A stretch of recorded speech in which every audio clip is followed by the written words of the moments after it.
ഈ കിളി പാറിയ അവസ്ഥ എന്നൊക്കെ നമ്മൾ പറയില്ലേ, ആ ഒരു ഫീലായിരുന്നു എനിക്ക് ഈ ഒരു കേക്കുകൾ ചെയ്യുമ്പോൾ ഉണ്ടായിരുന്നു കേട്ടോ. കാരണം ഒരു കേക്കിന് പോലും ഓർഡർ ഇല്ലാത്ത ദിവസം വിചാരിക്കാണ്ട് തന്നെ അൺഎക്സ്പെക്റ്റഡ് ആയിട്ട് ഒരുപാട് കേക്കിന് വർക്ക്സ് വരികയും അത് ഒരു രാത്രി കൊണ്ട് കംപ്ലീറ്റ് ആക്കി പിറ്റേന്ന് ഏർലി മോർണിംഗ് ഈ കേക്കുകളൊക്കെ ഡെലിവർ ചെയ്യണം എന്ന് പറഞ്ഞപ്പോൾ തന്നെ എൻ്റെ സമാധാനവും പോയി, അതേപോലെ തന്നെ എൻ്റെ കിളിയും പാറി കേട്ടോ.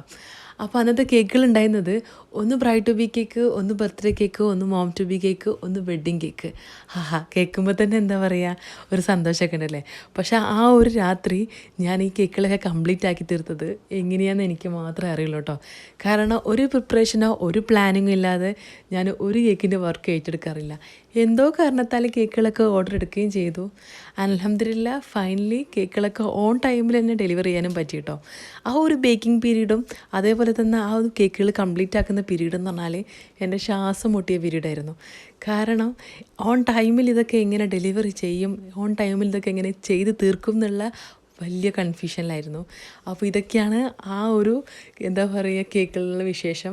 അപ്പം കേക്കുകളുടെ കംപ്ലീറ്റ് ലുക്ക് ഞാൻ വീഡിയോയിൽ ലാസ്റ്റ് അപ്ലോഡ് ചെയ്തിട്ടുണ്ട്. വീഡിയോ കണ്ടിട്ട് കമൻറ്റ് ചെയ്യാം കേട്ടോ.